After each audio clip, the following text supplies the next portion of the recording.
Hello, it is Sunday, June 4th, 2023 at 10:01 a.m. Eastern Time, USA. I'm Mitch Miller. This is my video journal.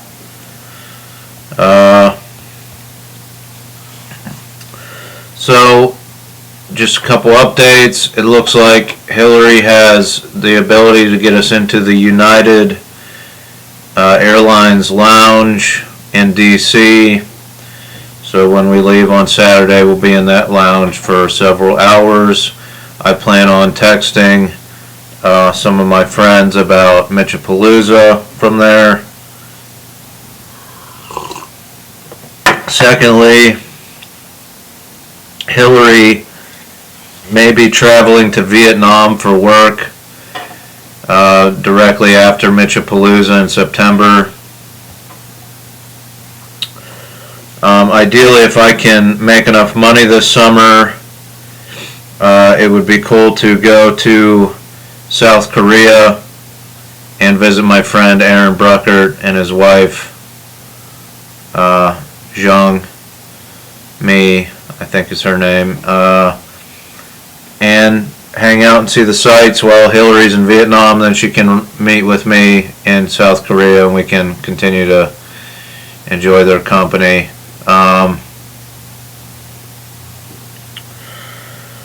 But the flights are like $2,500 or something like that, so I don't know if that's feasible. It's definitely not on my current income. So maybe I can raise some money by selling some art. That would be nice. The other thing I wanted to talk about was the Ford Explorer. I wrote my letter to the Ford Motor Company. You cannot email them directly. You have to call them or write a snail mail letter, probably because with the email form, every single person whose Ford had broken down on them was sending them nasty emails, and they just cut that communication loop out of the system.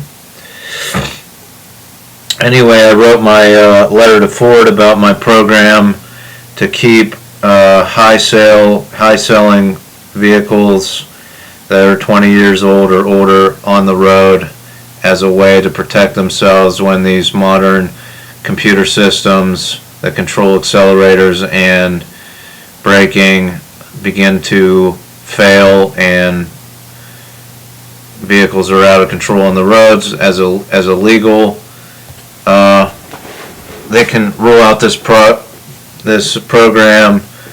to say we tried to keep some vehicles on the road as long as possible to see how their computers were going to fail, to prepare for this scenario if it ever happens. The other thing I noticed on the Ford website is they do have a portal for hackers, for computer science people to report how easily it is for them to hack their vehicles, or different loopholes, different backdoors in their vehicles' computer systems. So they are the Ford Motor Company, and probably every motor company, is proactive in basically crowdsourcing hackers to try to hack their vehicles and improve the security of their vehicles, which might be why lawmakers haven't got back to me about my program to list the hackability of vehicles. They feel that these motor companies are being proactive, and so we don't need a list. I think we do need a list of the most hackable vehicles, the most easily hacked, so that consumers and governments that want to buy these fleet vehicles can be informed. But politicians are probably in the pockets of the motor companies, and so that's where we're at now. Alright, so what I want to talk about is a couple things.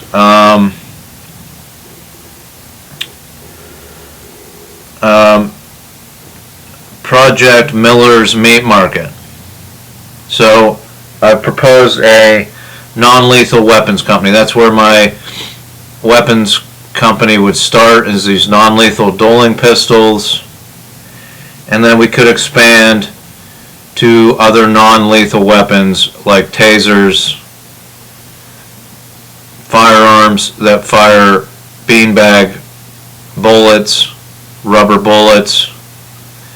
So we would be focused on crowd control scenarios that are non-lethal, not used in war. And we would focus on equipping them with cameras, as I mentioned in on my unpublished page, a system of having cameras on weapons. We're focused on non-lethal so that when there's protests, when there's crowd control scenarios, these cameras are engaged and we can see what behavior warranted being shot by a rubber bullet, right? We can put these together through an video editing system to recreate the scenarios for when these protesters file suit against the police, against the military, so on and so forth.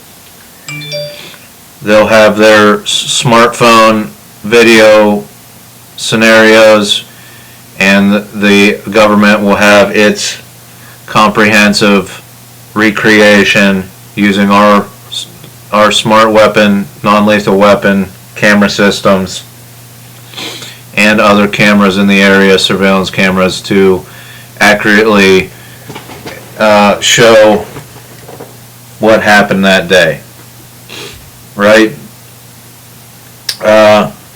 So what I'm proposing here is that because there's only like three software companies in the world,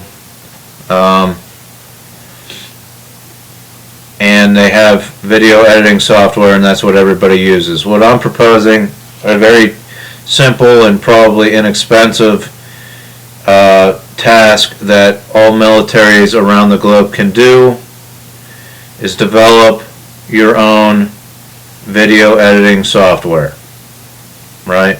If every country has its own video editing software, they can ensure that there's no backdoors, so that, say, a company like Apple with Final Cut Pro or Adobe Premiere, those companies can see these governments actively editing and get that information through back channels and back doors in their software.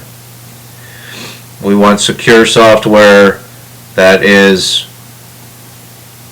the sovereign nation's own editing platform, so that we can recreate these protests and crowd control scenarios, and it allows these artificial intelligence projects, it limits them so that they cannot get out of control and alter video information with just two software companies. That right now they can.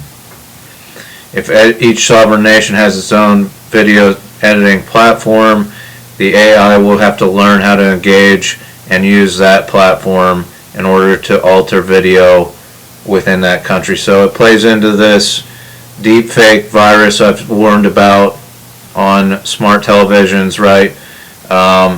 If we have 200 different video editing platforms, each somewhat a little bit different, but accepts standard video format like MP4, so on and so forth.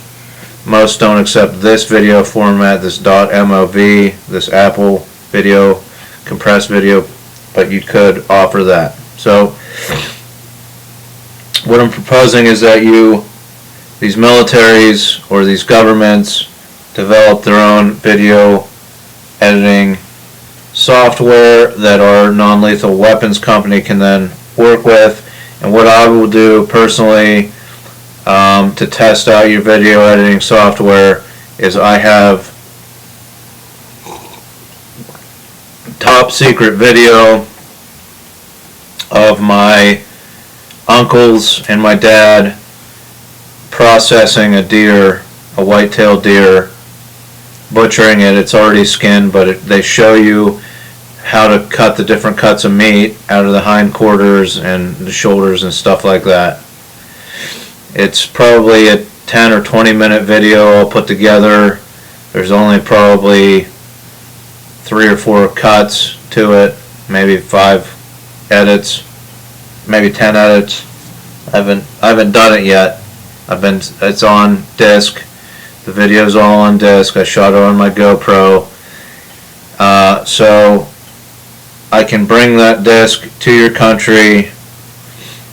We can test your editing software and produce a finalized video of the Miller family processing, butchering a white-tailed deer for anyone in your country that wants to own that video, have that video. And we'll try to keep it off the internet and not share it, but it'll be available on disc or available for download through your country's government website. And a disclaimer not to post it on the internet, so on and so forth. Or you develop an encrypted video finalization system that red flags, because a lot of these countries censor their internet, so we could test out how to censor certain video so that it's not shared on the internet, so that it's red flagged and people were politely asked to take it off the internet, right?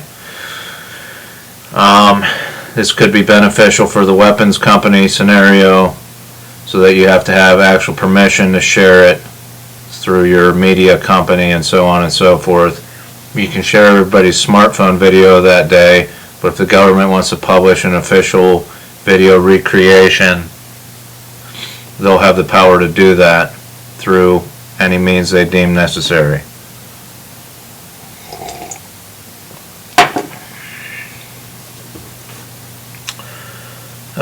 So that's the Miller's Meat Market scenario. I edit on your editing software on one of your government computers or civilian computers in your country, or on the Operation Oligarch ship. Use your editing software. So I would invest in editing software. It can help prevent the deep fake scenario. It causes artificial intelligence to become more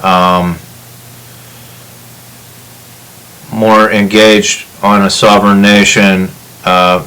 Requires more permission for it to alter any video, or if we eventually develop the AI, it'll ensure that each country has its own AI for video editing to recreate these scenarios and can be applied to military operations and so on and so forth. So it shouldn't be too expensive to develop a video editing software platform that accepts most standard video formats. Okay, so I've been talking about religion, how they're the original propaganda machine, how they teach manifest destiny, how they teach about the rapture, and so I don't know about, the Muslim religion, or like Hindu, in India, what they worship, Hindi or whatever that large religion is. I did learn through conversation with my wife that Muslim faith does teach that it is your responsibility to become as educated as possible. So those are some good teachings. But what I want to talk about is when I went to the Czech Republic and I was going to go to the Department of State and seek asylum, but I could not find the State Department, so I wandered around the city all day, became dehydrated, psychotic. I couldn't take all the wireless waves in the Czech Republic. They really messed with me. Messed with my wireless sensitivities. But before I went there, when I was searching on Google Maps, I did notice that there was a Pfizer and Johnson & Johnson headquarters right near our hotel. Like literally one was attached to it basically. The other thing I searched, there was a synagogue, a Jewish temple, only a block or two away, and I tried to write down that location. So that if my efforts to seek asylum through the government, through the State Department, failed, or if something went wrong, there was always the option to try to seek asylum at a synagogue, right? And so that's where I see religion as being possibly versatile and helpful in this new world we're creating, right? Probably if I explained that a device was put across the house, across the street from me, and I was hit with all these waves, and I became symptomatic, tremors and convulsive tremors, things like that. Probably the rabbi or whatever persons I talked to at that synagogue would have did the same thing everybody's done, just said I was schizoaffective, schizophrenic, and that I needed to be in a mental hospital, not in a synagogue, sleeping in the basement, trying to talk with government officials and media to warn them about these scenarios, right? But who knows? I never tried it. For some reason, the wireless waves never led me, and they distracted me, and I never thought, oh, I can go to that synagogue down the street. But it's an interesting type of idea, right? That if the Society of Billionaires, the SOBs, tortures you in your own house, hazes you in your own house, by concentrating wireless waves onto your property, and in your hotel room in the Czech Republic, putting a device in the ceiling of your hotel room, right? None of my wireless devices would work so that I could look at the maps when I got there. My laptop didn't connect to the internet. I think I had a tablet that also would not connect to the internet. So I wasn't able to search a map for the State Department or anything like that. Hillary's devices worked fine, I believe. I went down to the hotel desk multiple times to see why my devices weren't working, especially with what looked like a router was right in the air conditioning vent in our room, so there should have been strong signal. If that was a router, it could have been something else dastardly. Anyhow, churches, synagogues, temples,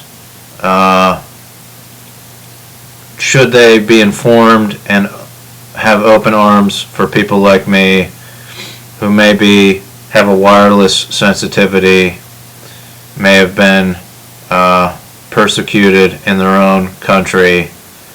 How will they handle that? Will they hear that person out?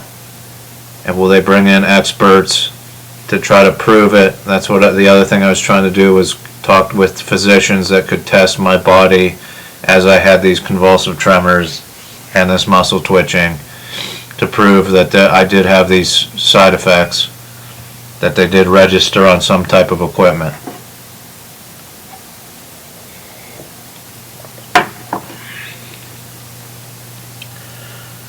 So I'm open to religion as a force of good if they embrace these types of scenarios.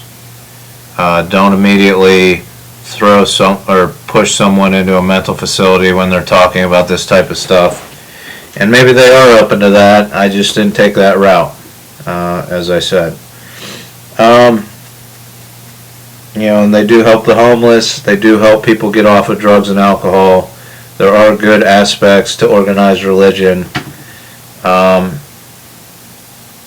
I just think that freedom of religion doesn't mean that there shouldn't be rules and regulations so that children don't get molested by clergy and things like that, right? There should be at least a like a social worker that talks with the congregation to make sure that the church and the clergy are looking out for people's best interests and not manipulating them or doing sexual assault, things like that.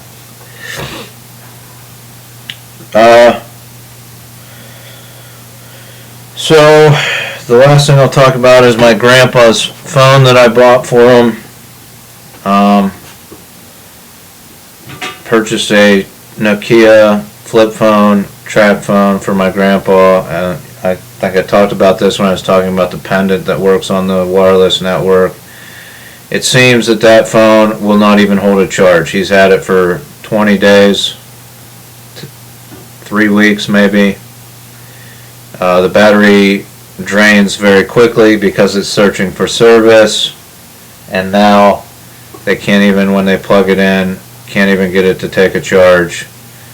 So Nokia might not be the best option for phone manufacturer, at least their cheap flip phone. Seems to drain when it's not in a service area, and their batteries might not be the best, but I believe in the Nokia company. I've been through one of their buildings in Denmark, I think, and they were the original handsets for a lot of people, so I'm sure they can improve their design in certain ways. But I just wanted to update about my grandpa's phone. I spent, as I said, $120 on the phone and the plan. Now I might have to return that phone to Walmart and get a new phone if they'll take it back. I didn't buy the service plan for the warranty plan for it, so we'll see. I might have to buy a new phone for the plan, and then I always have trouble with track phone, transferring the number, and so on and so forth. So we'll see what happens with that. Probably when I get back from Europe. If Operation Oligarch doesn't happen and I'm not working with people who want to change the world to a better place in Europe. But again, that's a pipe dream. That probably isn't going to happen, Operation Oligarch. I think it's a good plan. We expand hydrogen infrastructure. We have something that would get people to sign on to this treaty, and we essentially end all deadly war on the planet Earth within several years, hopefully.